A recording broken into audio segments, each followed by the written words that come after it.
It was maybe the first or second night that finally we had like a circle and the hello, nice to meet you moment. But and there's Ronit, who you saw in some of the earlier shots. But it was really fun to get there and have all the Israelis roll in, and it was like they were at summer camp. They all were hugging, and they mostly all knew each other.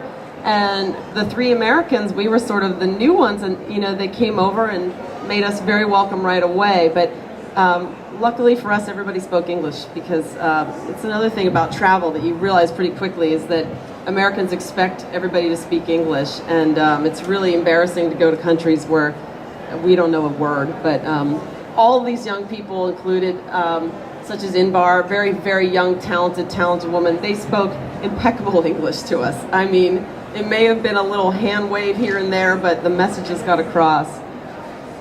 And so there were a few young people brought in to cook some of the meals for us, but they were also treated as equals and worked in the studio, and that was sort of, we called them the youngsters, I think, or something like that. But basically, we all had all of our meals together, and I think that was the only requirement that I remember, was that we all show up for lunch and dinner together and eat a communal meal.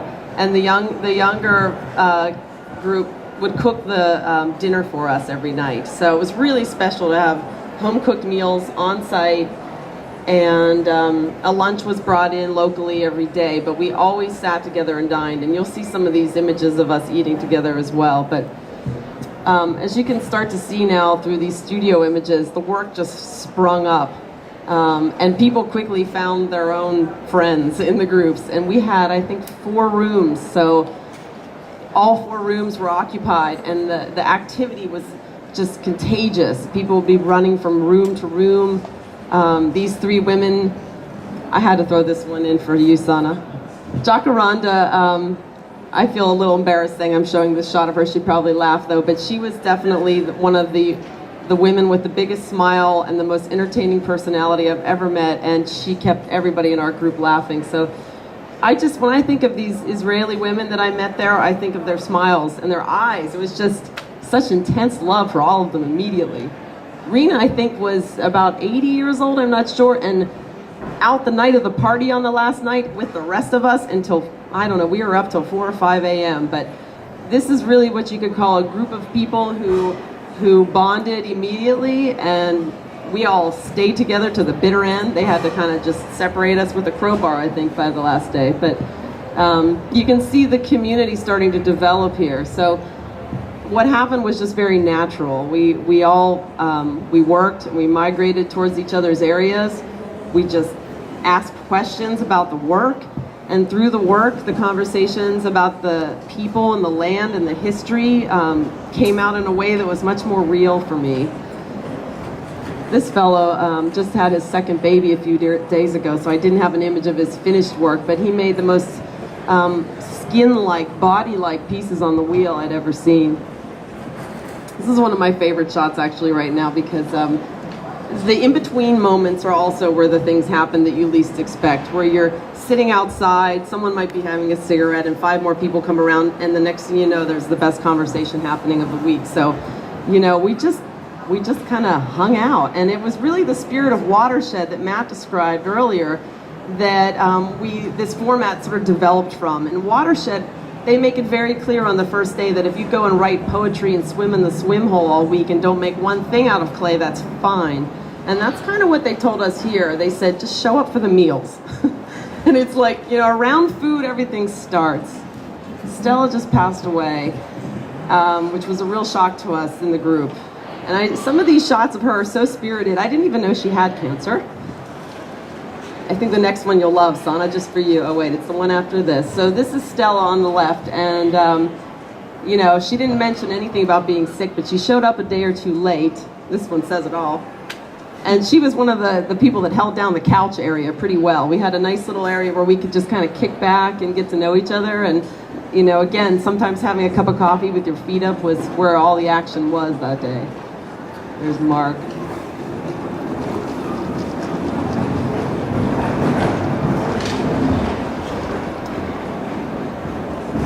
So when I went there, my goal was to make pieces that I'd not made before, but also nothing that would engage me so much that I couldn't look up. And I also decided on day one I was going to give it all away. So every single piece I made, I gave away. And I thought that would be kind of like a light suitcase home sort of trick. But the truth was, everybody in the group then gave me a piece back, because that's how it works for most artists. You know, we want to share with each other. So I ended up with a new suitcase that I purchased in Jerusalem, and 2 suitcases full of work to bring home through customs, which was no small feat. But there's something about trading artworks with another artist that you've worked with that is the most special thing you can do. It's like you can't buy that kind of object. You know, this is an object made by your friend. You were there when they made it.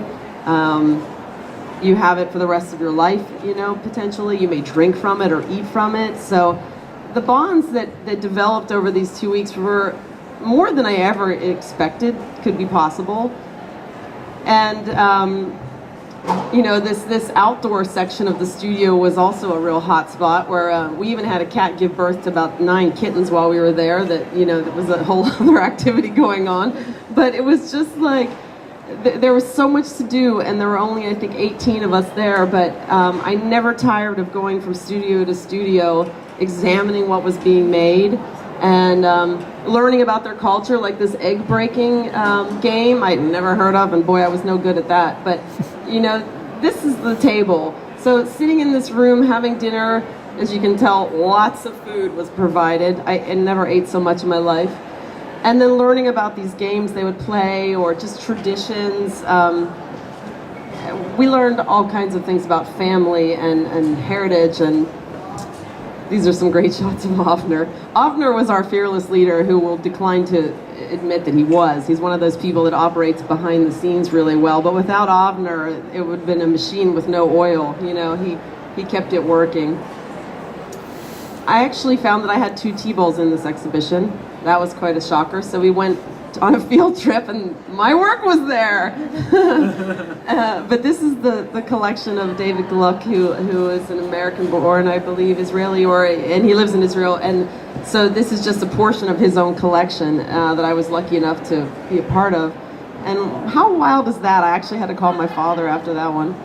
I'm in Israel, and my work's on display. So the next weekend rolled around, and off we went on another field excursion. So I couldn't wait to get to Jerusalem. I could not wait to get to the Dead Sea, and both happened in a 2-day span. So this is going to kind of whip you through it. This is actually an Arab settlement. And here we are looking at Jerusalem. So I'm sure a lot of you out there have probably been there. But to me, this was all new. And boy, I had to have everybody explain every little bit of it to me. But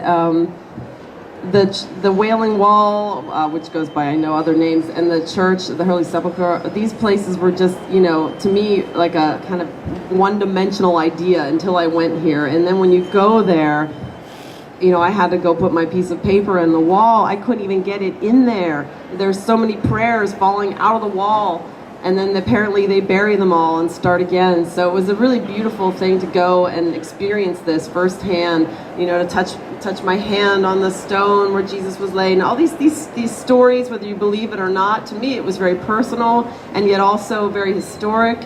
The church had a feeling about it that you can't describe, and these photos actually capture some of it pretty well. Better than me speaking of 50 words over it, maybe just watching. This just was the way it looked. We could have stayed there all week, right, Sana? I mean, we were rushed through Jerusalem pretty quickly. It's a pretty tough place to rush right through. I mean, every city, you know, has a market that's fantastic, but the food changes from market to market, right? So we would go by and buy these figs and the challah, and just carry these things around and feed them, you know, share it all day long. It's a beautiful thing to go to a local market. We thought we might not ever find Sana again because she disappeared into these booths so quickly, and she would whisper to me, they won't leave without me. Which was very true, but I tell you what, we could have shopped all day in that market. Now, this academy is pretty much the #1 ceramics program in Israel, I do believe, I should say. And we had the good fortune of having a personal guided tour through there during their final exhibition. And Yael Asmoni, who was in our group, is an instructor there. So she showed us some of her favorite pieces made by her star students. I was blown away. I thought all of the work in this show was so cutting edge. Those last pieces of the profile cut pots I had never seen. I mean, installations were powerful. I think I could make a broad generalization and dare say that the work in Israel was more powerful than works I've seen in our country as a whole. The content is powerful, and the use of the material is very true to material, as we say. There was yet then there was this very kind of 21st century works creeping in. This was actually a movable piece.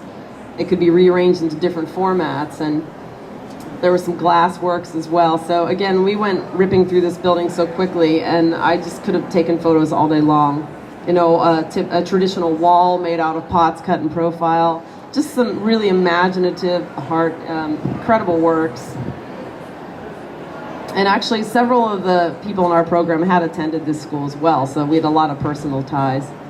Masada, okay, now this, if you haven't heard much about it, I mean, this is a breathtaking place where